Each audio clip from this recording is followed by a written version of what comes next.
Assalamualaikum warahmatullahi ta'ala wabarakatuh. Alhamdulillah wassalatu wassalamu ala rasulillahi wa ala alihi wa ashabihi ajmain. Amma ba'd. Saudara-saudaraku, kawan-kawanku dan sahabat-sahabatku sekalian. Baik, pada konten ataupun video kali ini kita ingin menceritakan ataupun berkongsi berkenaan dengan bulan di antara bulan-bulan yang Allah sebutkan bulan-bulan haram ataupun bulan-bulan yang dimuliakan ataupun bulan yang agung dan tinggi kedudukannya, yaitu bulan Rajab. Bulan Rajab di antara 4 bulan yang disebutkan bulan mulia, yakni Rajab, Zulkaadah, Zulhijjah, dan Muharram. Apa amalan dan kelebihan yang ada pada bulan Rajab itu? Karena Rajab ini diambil dari perkataan bahasa Arab tarjib. Tarjib maksudnya ta'zim. Ta'zim maksudnya mulia ataupun tinggi kedudukannya. Apa saja amalan yang paling afdal ataupun dianjurkan pada bulan Rajab ini? Yakni amalan yang paling mulia. Apa saja amalan yang mulia itu? Apa kata Allah dalam hadis? Kata Rasulullah, "As-saumuli wa ana ajzi bihi." Puasamu itu adalah akulah yang akan memberi balasan untuk puasamu itu, kata Allah. Maka amalan yang paling baik dan yang paling mulia untuk diamalkan di bulan ini, yakni bulan Rajab, yakni puasa. Haswan, kenapa Wan kau bahas pasal puasa di bulan Rajab? Karena ada di antara kita, masih ramai lagi juga di antara kita yang memiliki hutang puasa. Di bulan Ramadan yang lalu ada lagi yang belum bayar.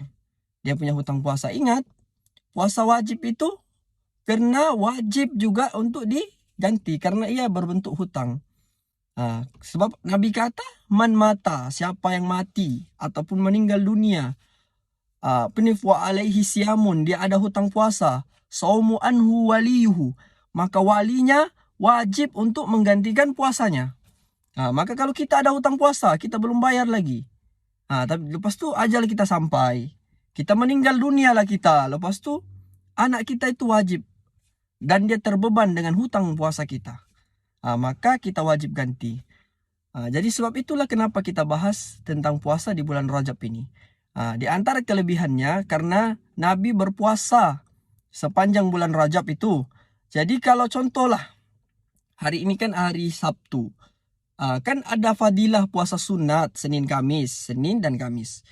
Jadi sebab itu kaca Syekh Waba Az-Zuhaili dalam kitabnya Al-Fiqhul Islami wa Adillatu, kalau kamu mau puasa, contohnya macam kena hari Isnin nanti, ada fadilah puasa sunat, niat puasanya niat qadha. Niat qadha. Jadi kalau kita niat qadha, kita dapat 3 ganjaran. Apa saja 3 ganjaran itu? Yang pertama, niat puasa qadha, kita akan dapat pahala puasa qadha 1, lunas, hutang puasa lunas 1.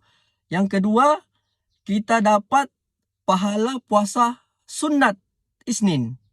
Dan yang terakhir, kita dapat puasa sunat bulan Rajab. Satu niat saja kita akan mendapatkan 3 ganjaran.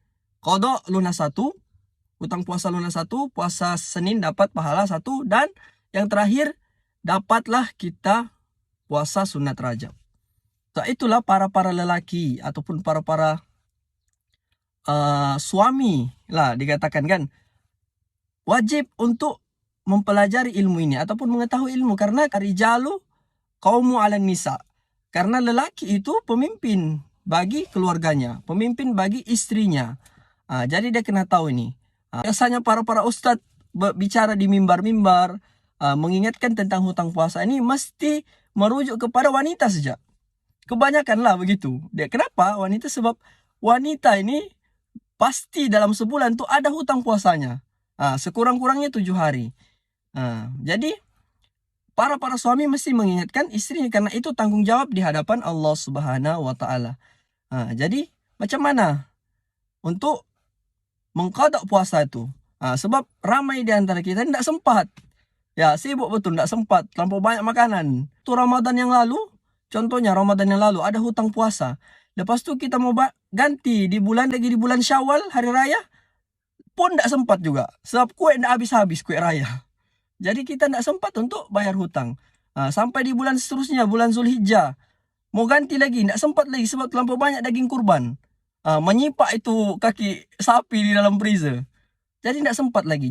Maka pada bulan inilah kesempatan yang paling baik untuk kita mengganti puasa. Dan ingat, biasanya bukan siap perempuan yang ada hutang puasa, lelaki pun ada hutang puasa.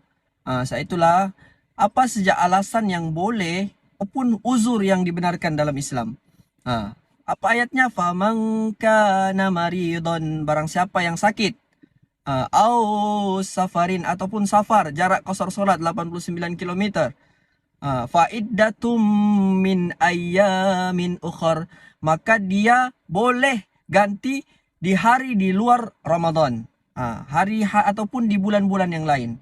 Jadi ayatnya jelas, barang siapa yang sakit, lepas tu ataupun dia safar, musafir, dan dia tidak puasa, maka dia wajib juga ganti fa'iddatum min ayyamin ukhar, maka dia wajib ganti untuk di bulan-bulan yang lain di luar daripada bulan Ramadan. Wajib atau puasa Ramadan itu wajib, maka kalau tidak diganti maka ia akan jadi berbentuk hutang. Dan ketika ia jadi berbentuk hutang, maka wali kita, anak kita nantilah yang akan menanggung beban hutang kita itu, maka dia wajib untuk menggantikannya. Macam mana lawan kalau orang sakit? Macam orang sakit tidak mampu puasa. Sakit tuh ada kategori juga. So itu wa alal ladina yuntikuhu, barang siapa yang sakit keras. Contohnya macam aku tidak boleh puasa wan. Sebab kenapa? Aku punya usus sudah dipotong separuh, pendek sudah. Jadi sikit-sikit lapar, sikit-sikit lapar. Macam mana lah tu? Jadi kalau orang yang ada penyakit, mungkin usus, kanser usus kah, yang kronik, penyakit-penyakit kronik lah, jantung kronik, hati kronik, yang membuatnya tidak boleh puasa selamanya ataupun sepanjang hidupnya, maka fidyatum ta'amul miskin. Jadi kalau orang yang tidak termasuk di kategori ayat tadi, maksudnya tidak sakit, dia punya sakit tidak seperti demam ataupun sakit biasa, dia penyakit kronik, maka dia cukup bayar fidyah saja. Fidyah untuk 1 hari makan fakir miskin. Itu bagi orang yang memiliki penyakit kronik. Tapi kalau penyakit yang tidak sampai kronik, maka dia tetap wajib ganti di bulan-bulan yang lain. Dalam ayat ini kan menceritakan tentang 2 golongan, ataupun orang yang safar dan orang yang sakit. Macam mana pula dengan wanita ataupun istri yang mengandung anak? Dalam ayat ini tidak ada menceritakan tentang itu. Jadi macam mana? Jadi kalau ada wanita yang hamil ataupun mengandung dan menyusui anak, ada 3 mazhab. 3 mazhab ini maksudnya 3 pendapat. Ramai ulama, rambut sama hitam, isi kepalanya macam-macam. Mazhab yang pertama yakni mazhab Imam Abu Hanifah ataupun mazhab Hanafi. Dia mengatakan untuk perempuan yang mengandung dan menyusui di qadha saja. Pendapat yang kedua ataupun mazhab yang kedua yakni mazhab Ibnu Abbas. Kata Ibnu Abbas, cukup dia bayar fidyah saja. Di mazhab yang pertama, Imam Hanafi mengatakan wanita yang menyusui dan ataupun yang mengandung, ya qadha saja, lunas sudah puasanya. Tapi kalau mazhab Ibnu Abbas, dia mengatakan cukup bayar fidyah pun boleh, sudah lunas sudah puasanya. Tapi mazhab ketiga ini berbeza sedikit. Kenapa? Ini mazhab ketiga adalah mazhab Imam Muhammad bin Idris Asy-Syafi'i ataupun mazhab Syafi'i. Dalam mazhab Syafi'i mengatakan tengok dulu. Kita mesti tengok dulu apa sebab dia tidak puasa. Adakah kalau ada unsur anak, maka dia kena 2. Contohnya dia mengandung. Kita tanya, kau tidak puasa sebab apa? Dia bilang, aku tidak boleh puasa, Wan. Contohnya, aku tidak boleh puasa, Wan, sebab anakku ni sudah dicek sama dokter, janinku ni lemah. Janinku ni lemah, jadi aku tidak boleh puasa. Jadi kalau ada unsur anak, kata mazhab Syafi'i, maka dia kena 2. Dia kena qadha puasanya dan bayar fidyah, karena dia tidak puasa disebabkan anaknya. Kalau dia tidak puasa disebabkan dirinya, maka qadha saja. Jelas di sini. Jadi bagi kita yang di sini bermazhab Syafi'i, maka pendapat yang ketiga inilah yang kita pakai. Jadi kalau ada istri-istri itu istri kamu